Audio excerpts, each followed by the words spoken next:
Alright, Ryan, I'm going to discuss how you do the calendar stuff. First of all, just using my own calendar.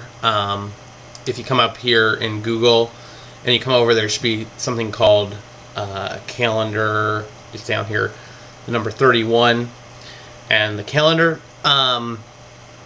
Just, I would suggest doing this off the LAMP account. That way we can just all access it. I don't actually remember what the password is offhand, but I could probably figure it out if I really spent 2 minutes thinking about it.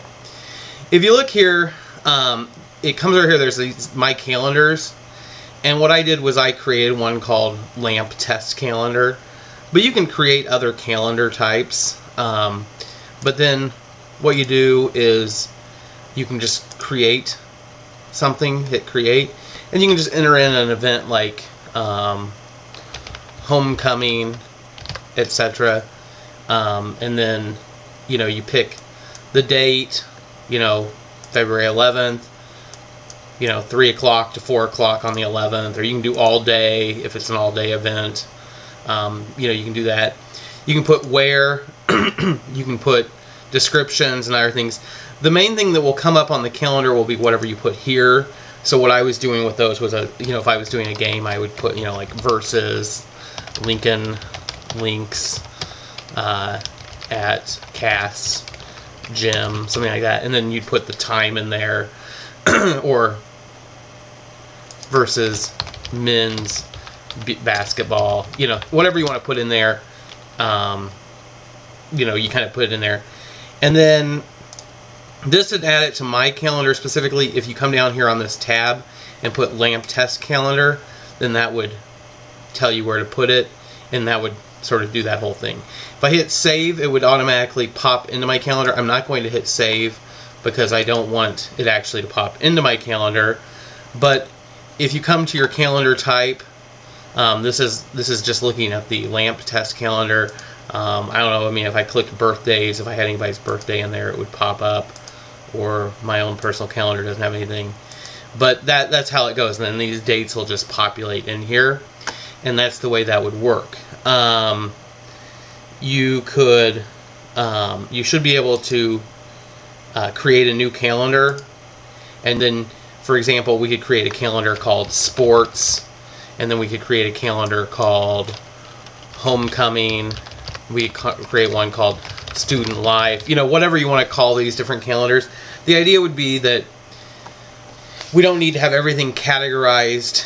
Sporting events would be a good calendar to put the next 5 upcoming games and to have its own calendar. And then it might be good to have the next 5 student life events, or the next 5 arts events, or the next 5, so that we'd have different calendar types in there.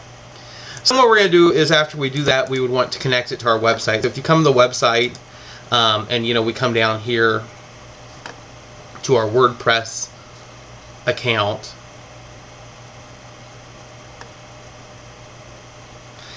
and if we go to WP WordPress Administration, it brings up the different dashboard.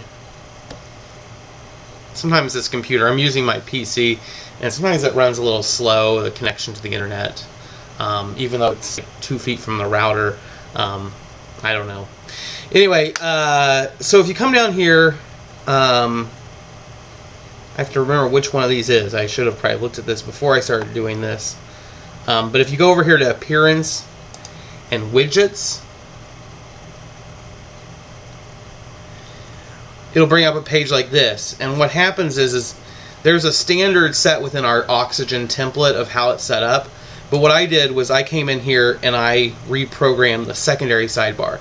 The primary sidebar is the one that runs along the left-hand side of the LAMP site. So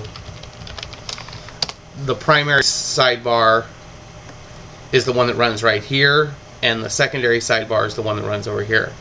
I think ultimately what I would like to do is I want to move the search and the calendar of when events were published. I would like to put them over here, as well as keep the categories and the archive information over there, but then I'd like for this just to be calendars and a possible ad, and that'll then remain on every page. So even if you click like this story, to read this story, it'll remain over here what you put over there and what you put over there, on the 2 sidebars. Of note here, and this is just something while I'm here and I'm talking to you, I think I'd like to see that, and this is kind of a matter of, you know, if we're going to do these headlines across here, which I like this style, I'm just wondering if we should try to keep these down to where they only go one line. That way it covers less of the photo. So it would say, instead of that, like Ryan Bello, or LLCC's losing streak, conference woes continue as team falls to ICC 64-59. You know, maybe we'd put LLCC's losing streak, conference woes. You know, I don't know what we'd have to do to shorten it, but LLC. This is annoying to know in the fact this is moving. But we shorten that up so it only takes up one line. Problem is, when you pull it up on your phone, it might take up more. But at least on the main website, that way it would be a little bit smaller. That might be a good idea. So anyway, so that's just sort of giving you an idea where those show up. So in here in the secondary sidebar, you know, we have here the search function.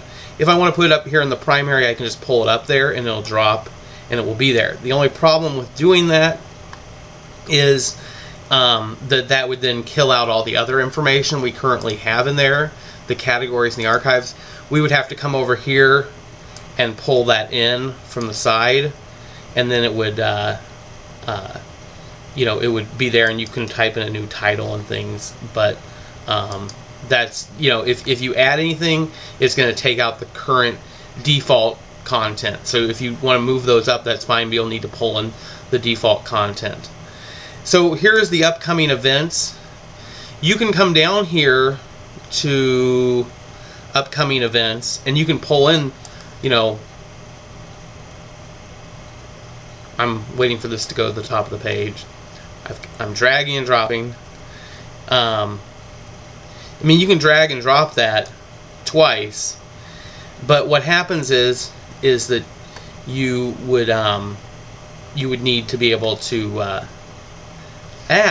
you would need to be able to have that information. You know, you could put in a different one.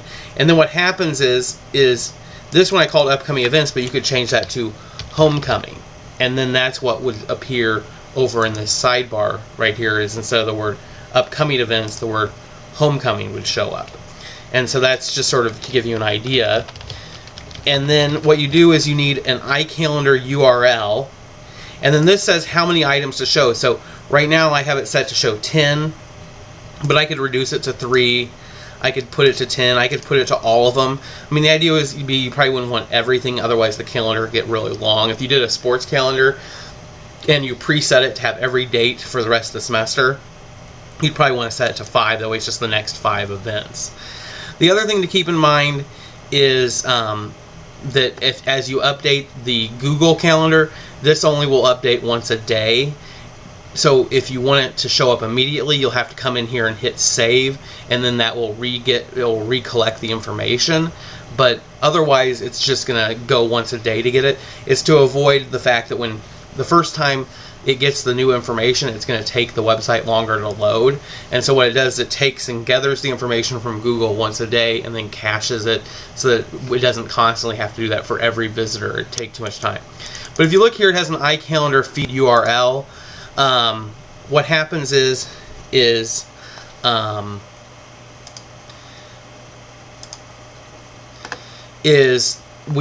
you come in here to your calendar, I have to look here now,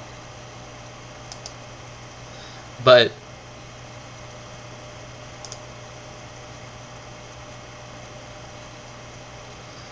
we want to make sure the calendar, make this calendar public. You want to make sure the calendar is set to being public, and then you want to be able to get the URL that you're going to enter into that address. Let me see if I can find it. I'm sorry. Here's an embed calendar code, but what you want to do is you want to come down here to calendar address, click iCal, and that gives you the address you need for that. So you just copy and paste, Apple C, or Control C, and then OK, and then you'd come back over to your widget and paste it in there, and it will automatically come up. So that's the way that works. And that's the way that's basically set up. Let me know if you have any questions, but I just wanted to kind of give you a rundown of that.